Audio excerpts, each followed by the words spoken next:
I thought I was drowning. I shot out of the dense liquid that encased my frail body and gasped for what felt like my first breath in 1,000 years. I coughed up a mixture of the liquid and blood. In a moment of panic, I feared I had lost my sight. But soon, the black void was filled with blinding white lights. As my eyes adjusted, I saw that I was in a pot, about 7 feet in length, in an otherwise empty room. The room itself looked like an operating theater, or more ominously, like a laboratory. It was small, with a huge steel door against the far wall. I spotted a single speaker above the door, facing directly towards me. I tried to remember my name, what age I was, where I came from. But nothing came to me. Whatever had happened had wiped my memory. I was only left wondering if somebody took my memories purposefully, or if I was in some kind of accident. Had whoever put me in the pot saved my life, or taken it? I attempted to drag myself from the pot, but I couldn't lift my own weight. I felt entirely exerted after one small movement. It was hopeless. I was to die where I had awoken. Judging from the distorted reflection in the liquid, I was in my early 40s, so I was going to die young. Would anyone know? Would anyone care? Congratulations, you've finally awoken. I jumped from self-pity to immediate fear. I scrambled to escape from the pot, managing to fall out the side of it and land hard on my right shoulder. The cheery male voice had come from the speaker above the door. I lay there, too weak to stand, as the voice continued. Don't worry, this is normal. Most subjects experience muscle weakness for a few hours after exiting stasis. It should pass, along with any nausea you feel right now. I tried to speak, but all that came out was a hoarse grunt. I composed myself and succeeded a second time. Who am I? I whispered, straining to get the words out. Your name is Arthur Turner. You're 45 years old, and you're the next subject who will be prepared to lead humanity to a new age. The voice said this like it had said it 100 times before. Other subjects? You've done this before? Where am I? What do you mean, new age? I had a million questions for the voice, but I couldn't put most into words. By now, I was able to talk well again, and I began to feel my body strengthening. You probably have 1,000 more questions after these, and I've answered them all before. I've found it's easier to just show subjects.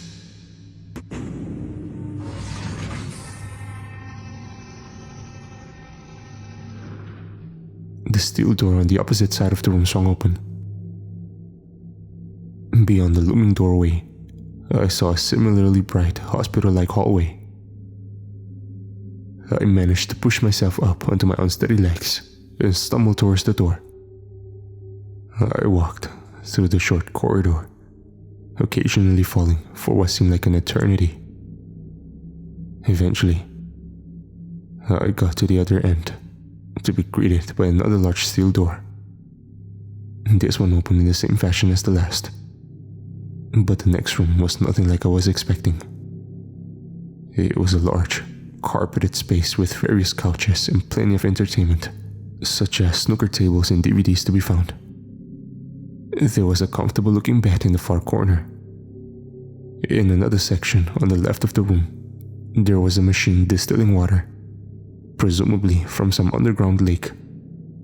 There was also a greenhouse with various crops growing inside next to the distiller.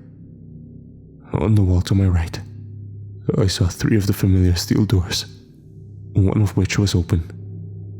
Welcome to your home for the next portion of your life. Hopefully, you won't be here too long. But that depends on you, Mr. Turner. You may spend as much time as you like here, but that will only shorten the time we have to save humanity on the Earth's surface. When you are ready to begin the testing, step through the open door on the right wall of the living chamber. The voice explained quickly. I finally worked up the courage to ask, Where are you? Who are you? The voice sighed. This happens every time, and every time I explain, the subject never understands. I am not what you think I am. I am not sentient. I am an artificial intelligence made to guide you through the testing process. My serial number is T12777, but my creator called me Sevens. You may call me the same. I am going to go now. Take as long as you need. As soon as you want to begin the saving of humanity, walk through the door. A noble cause. That's what it was. Isn't saving humanity the dream of every young child? So why was I so cowardly? Why did I wait 5 weeks before I entertained the thought of entering the door? There is no point asking questions no man can answer. So I banished those thoughts from my head on the 5th week and entered the doorway. The door immediately swung shut behind me, the bang making me jump forward. The room was pitch black, and I couldn't even see my own hands. I had to take deep breaths to stop a panic attack coming on. Sevens broke the deafening silence. This is your first test. You must follow my instructions at all times. Any defiance will result in failure and immediate termination. Your lights, the lights will be turned on soon. You are going to panic. You may become enraged. It does not matter. You will make a decision. Then, silence. After about a minute, floodlights lit up the huge chamber I had found myself in. I was on a walkway about 10 meters above 2 roofless rooms, separated by a 5-meter high wall. I could see into both rooms well enough to make out what was in them. Sevens was right. I panicked. Then I became uncontrollably angry. On one side, there were dozens of people, all in pots, laying above a furnace on a pair of metal trapdoors. On the other side was a girl. She must have been in her 20s. The lights seemed to wake her from some kind of daze, and she began to call to me for help. She was crying, visibly terrified. And yet, there was nothing I could do. The trap was too long down to her, and there was no way up to me anyway. Choose a side. What? What do you mean? What the fuck is this? What have you done? I shouted at the voice in return. One side must die. The other will live. It is your choice. No. What's wrong with you? You said we'd be saving humanity, not killing humans. We must test your morality and judgment to see if you are the correct person to lead humanity from the dark. The cost of these people's lives weighs far less than the cost of choosing the wrong leader. If you do not choose, both sides and you will be killed. This is your defining moment. Choose wisely. The voice cut out then, and didn't reply as I screamed and screamed at it. I knew what I had to do. I couldn't let all the people die, because I was too cowardly to choose who lives and who dies. There were dozens of lives against one. The one though, the girl, she was begging me not to kill her. She was pleading with me, staring into my soul. I knew my choice, but I didn't know if I had the strength to make it. Finally, I did it. I told Sevens my choice. I couldn't lose everyone. I watched as a panel slowly lowered down, pressing farther and farther towards the girl. She screamed to stop, to have mercy. I watched as she was crushed. I owed her that much. Most of all, I heard her. I heard everything. When the panel came back up, I saw a mess of robotics. No blood, no body parts, just scrap metal and electric wiring. She was an android, Mr. Turner. Nothing more. She was not sentient, but the people in the pod are. You choose wisely. You have the judgment of a leader. You have succeeded in this trial. There are 2 left. Once again, the voice faded away. And once again, I screamed at it, hurled abuse at it. It had tricked me. Then, the trapdoors fell away from each other. The pots began to burn. I stood silent, unable to even get the words out to describe the hatred I felt for Sevens. Dozens of lives gone. People gone because I was so naive to think that I was actually going to be the savior of humanity. The voice spoke once more. Do you feel hopeless, Mr. Turner?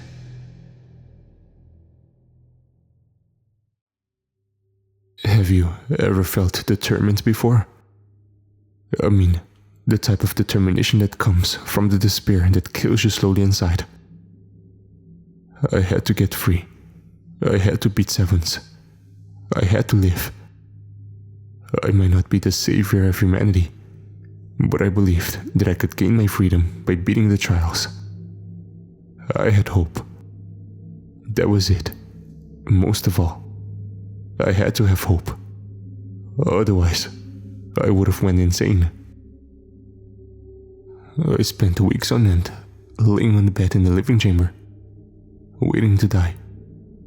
Every night, I found myself drifting off to sleep, and by morning, I no longer felt the hunger that had pains me for the day. I tried harder and harder to stay awake, but I always woke up after a deep sleep every day. Sevens must have been putting me to sleep using some kind of gas and manually feeding me. There was no way out. There was only one hope. I had to beat the trials. Most of you are going to chastise me for continuing, for fulfilling Sevens' agenda. But you don't know what it's like. You don't know what living with no hope of freedom, no desire to beat something feels like. Most people spend their life meeting arbitrary goals, but that had been stripped from me. The second metal door on the right wall had been opened the minute I stepped out of the first trial. Sevens had no time to waste. But I had already wasted what I believed to be 5 weeks after the first trial. It was time for the second trial. It was time to get one step closer to the end of this. You're thinking of beginning the second test. Very good. Sevens sounded somewhat bored, like he knew I was going to eventually walk through the next door. Please, please don't hurt anyone, I whispered. There was a moment of silence. I wasn't expecting a reply. I had been pleading with, insulting and begging Sevens since the end of the first trial. But there was no reply. He was here to guide me through the trials. Nothing more. He wasn't going to push me towards them, or berate me for being a coward, or even have sympathy for me. I did not create the trials, Mr. Turner. I have no power to hurt anyone. Then, Sevens was gone again, no matter how many questions I asked it. I stood before the door. Was I selfish? Was I putting my own desires before the lives of those who may be involved in this trial? Did I value my own freedom over the lives that could be lost in this room? I would answer these questions if I ever could. It's human nature to desire freedom, to have a goal, to feel hope. Does that make me any less selfish? I walked through the door, and it slammed shut behind me. Only, it didn't echo. This room was smaller than the first chamber had been. I didn't know if that was for better or for worse at the time. The room was dark again. I had expected this. On cue, Seven spoke again. "Congratulations on making it to the second trial, Mr. Turner. You are showing real promise. You can be the savior of your race. Once again, your logic and judgment will be put to the test. Please prepare yourself mentally and physically." The lights turned on. No words are capable of describing the rage I felt when I saw what hell lay before me. The woman, the same person I had ordered to be crushed, sat before me. Her head was tied to a large metal chair, only allowing her to see across the table before her, and her arms were constrained using thick metal bands. Across the table sat a similar chair, but without the constraints. On the table sat a small gun and a knife. I cried and cried. I begged and pleaded, but Sevens remained quiet. Eventually, when I had screamed all that I could, Seven spoke. "The woman will wake up in 3 minutes. You have a decision to make, Mr. Turner. You can shoot her using the gun on the table before you, killing her instantly. Or you may sever your right hand using the supplied knife. Failure to comply will result in immediate termination of the subject and the woman." My hand? Then I figured it out. She's an android. She's not human. You just rebuilt her. You can't trick me. Sevens answered after a short pause. "She is sentient, Mr. Turner. The previously seen android was modeled after this woman. You will make a decision." He was lying. He had lied before. He was lying again. What if he wasn't, though? What if he was being truthful? Was this all another trick? I sat across from the woman and attempted to control my panic breaths. She woke. She screamed. She cried. And I listened to none of it.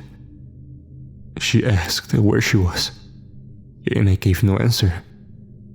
She begged me to spare her life. What life? She was an android. Sevens was lying. He wanted to trick me into taking my own hand. That didn't make any of it any easier. She was so human, so real. Her cries of pure desperation sounded like my own. But she was an android. Alright? She was programmed to do this. She would feel nothing.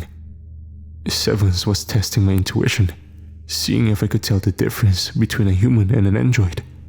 And I was a step ahead of him. I knew he was lying. I knew she was an android.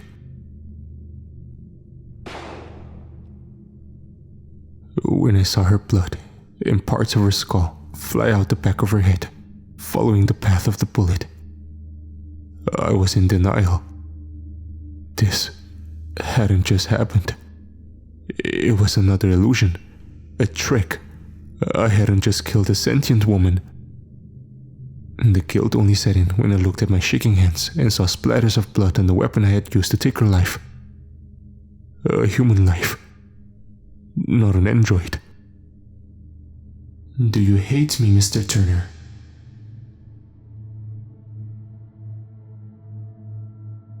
I sat looking at my blood-stained hands for days. I watched as the red cracked and fell from my fingers. And then I watched some more.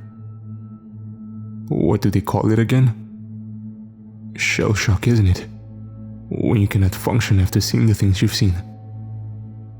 Still, a strange sense of determination, of hope, continued to grow in me. Some people can go through hell and back with a smile on their face. But not me. I was broken. Only a shadow of a man who had woken from the pot. And yet the hope lingered. I thought it was the madness. a shattered mind comforting itself. But I was still there. At least, some bit of me was. I found myself wondering about the other subjects in those dark days. Were they like me? Did they break? Why did they fail?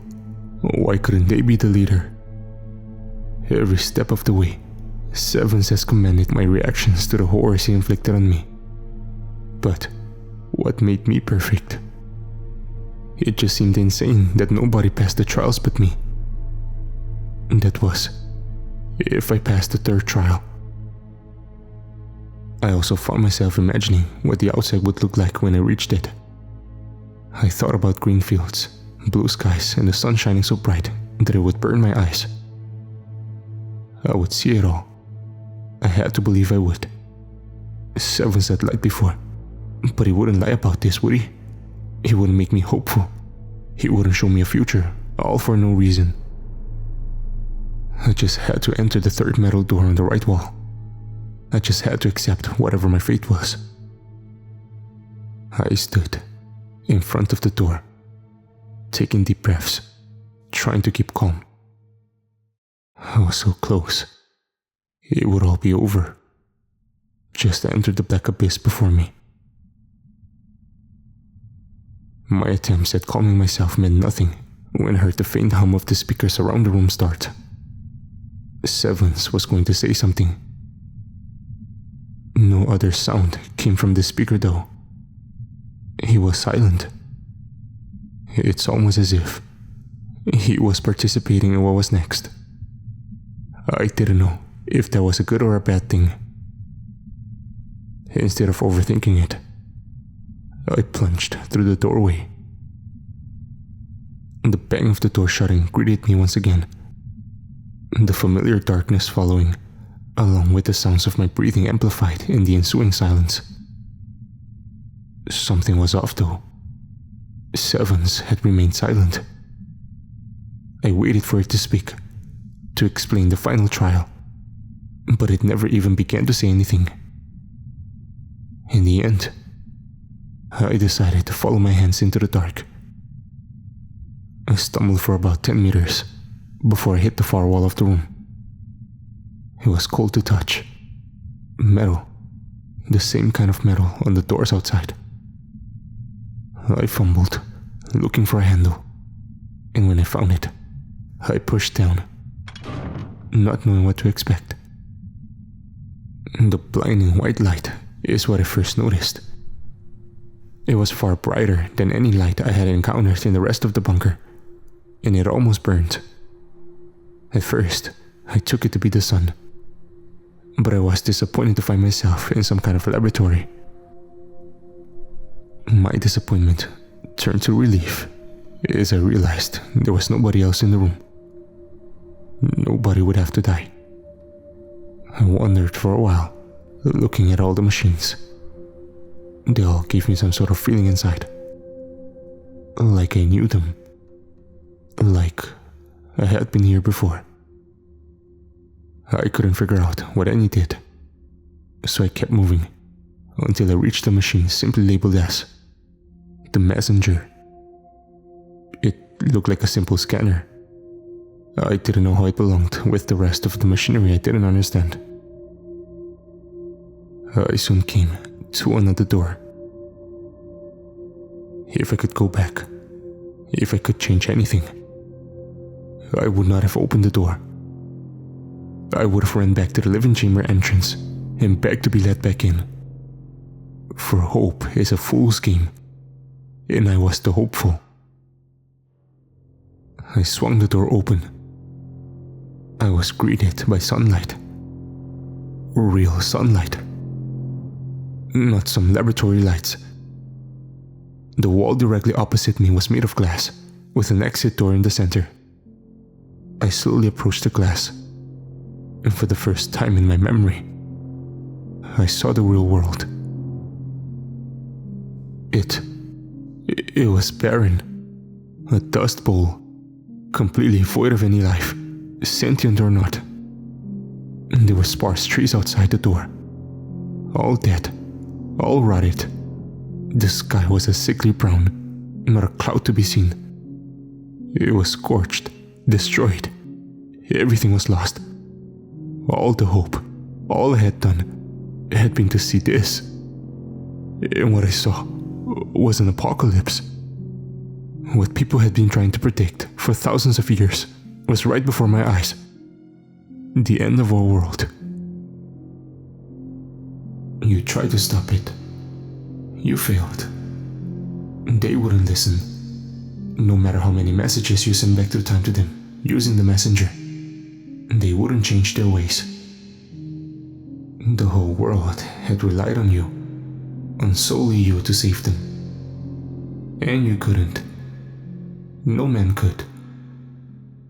The world continued to heat, and the life continued to die. You built this place to save yourself. You were selfless, and when you knew the cause was lost, you only focused on saving yourself.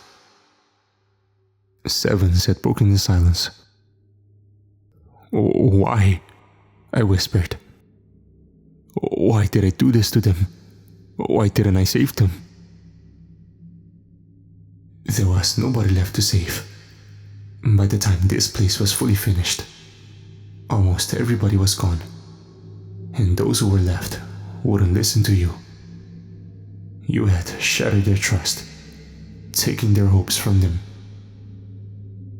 For the first time, Sevens sounded remorseful. I don't understand. Why would I torture myself? Why would I create these trials? I began to get angry. Why would I imprison an innocent woman just to kill her? You created the androids to serve you, to stop the loneliness setting in. There is no other sentient life in this place. Some androids are just more humanoid than others. Only, you changed somewhere along the line. You became erratic. You began to hurt androids. You began to build a bot that would wipe your memory, so you wouldn't remember your failures. You went mad. Sevens was silent. The trials. I created them to punish myself for failing? I asked a question that Sevens didn't want to answer. You gave the world hope, and took it from them with your failure.